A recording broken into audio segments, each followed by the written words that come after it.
Morning everyone, and welcome to the second and final coursework video this week. This alongside the first video on the gunfighter will be posted early on Monday morning for you to engage with and use. Similar to the gunfighter video, this again will focus on one of the more popular short films that students in the past have used for inspiration and to write about within their evaluation, and that is Nick Park's 1993 animation Wallace and Gromit and the Wrong Trousers. Quite a dated film. It is, I think, about 30 minutes, so it's one of the more longer short films on the specification. However, as you'll see when I talk about narrative structure in particular, why it's so good and so effective for you to kind of use as inspiration and to go away and start to plot how you can write your evaluation around Wallace and Gromit is one of the key texts that you've chosen for inspiration.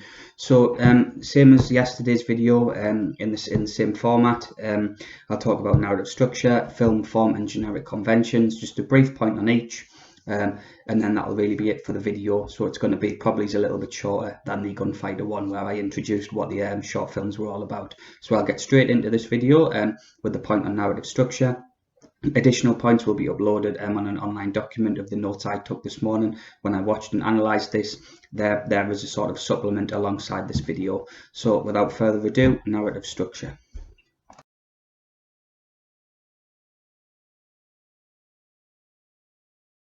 So as the title suggests, what I'm going to briefly talk about is character conflict. If you refer back to one of the briefs that you can choose to do for your production, one of those briefs is conflict between two characters. For those of you that have watched the Wallace and Gromit short, we can say without doubt that this is an excellent example of a narrative that develops and builds conflict between two characters, that of Gromit and then that of the antagonist, Feathers McGraw. So really what we can take from inspiration is that this is a short film that really does nail that narrative brief, the real kind of key conflict between two characters. Perhaps we can say that Wallace is also in conflict here, but the kind of underlying structures of this story, this narrative structure, is all about character conflict between Gromit and Feathers McGraw. So when analysing this, when thinking about this, what you've got to take into consideration is how is this character conflict evident? How is this portrayed within the short film? And regardless if you were to choose to do the short film production or the script, you've got to be able to clearly get that character conflict across. Obviously, in this instance, with the fact that Gromit doesn't speak, it's very much through performance and through music how this kind of this sort of friction between the two characters is developed. And it's the same for Feathers McGraw. He also doesn't speak, yet it's clear that there's this conflict through performance, through music, and essentially how the plot develops. So real kind of key element is the fact that this is a film that really does develop character conflict, and it's an excellent example of how you can consider how you're going to create character conflict if that's what the production brief that you want to consider.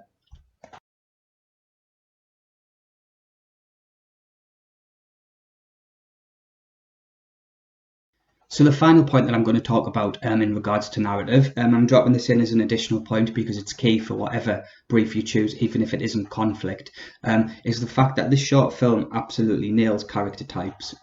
If we think about protagonists and we think about antagonists, two real sort of staple ingredients that we'd expect to see in a narrative, we can clearly say that we've got Wallace and Gromit as the protagonists of the film, you know, the good guys, the ones that the audience align with, and then we also have the antagonist of the film, Feathers McGraw, who is that real sort of negative force of change within the narrative, and who, you know, Nick Park wants us to be positioned away from, wants us to, you know, he wants the audience to root for Wallace and Gromit as opposed to McGraw in this instance. So what to take from this is that this is a short film that clearly utilises conventional character types, and that's really important for your story, whatever idea that you pick.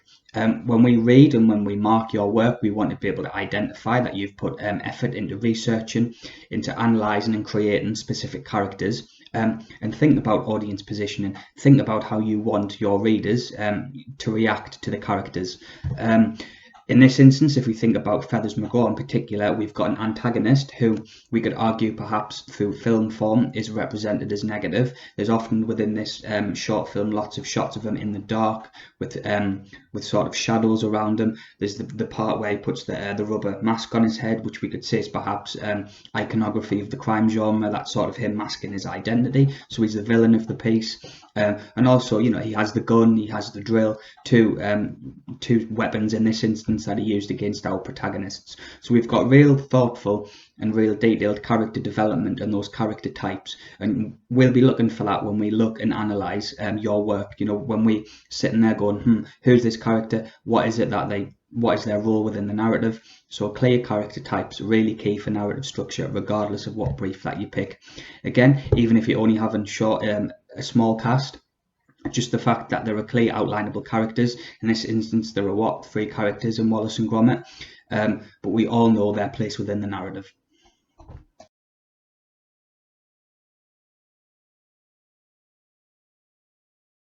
Okay, so the element of film form that I'm going to discuss and talk about is performance, and in particular, I'm going to talk about the importance of Wallace, the character Wallace in The Wrong Trousers. Although he's a character who has a number of episodes in which to develop his own character and his mannerisms and his lines of dialogue, he has a number of elements of performance, such as how he conducts himself, the things he says, his body language, his mannerisms, that are unique to him. And that's really important. Even if our ideas, our scripts, our short films are just a one self-standing episode, or however they're going to be, you need to be thinking about characters that have recognizable mannerisms, body language, lines of dialogue. That's really key for giving your idea, your story, that sort of personalization, that real sort of emphasis upon developing characters, thinking about how you want your audience to relate to characters. If we think about Wallace, he's got specific body movements throughout this, which we know that are exclusive to him. When you're writing your script, we've got that parenthetical feature, which can be used to tell the reader how you want your character to deliver dialogue, or how you want, you know, their body language to be within a sequence. So that's really important, thinking about mannerisms, thinking about tone of voice, thinking about specific elements of performance that are uniquely exclusive to your character, which give it that sort of individual feel, that emphasis upon research and really creating believable and relevant characters. And Wallace, as a case study, is an excellent example of some of his mannerisms that you could perhaps consider, how can I take this and then develop it and put it in one of my characters? So performance, emphasis on attention to detail, and really individualizing and creating believable and engaging characters.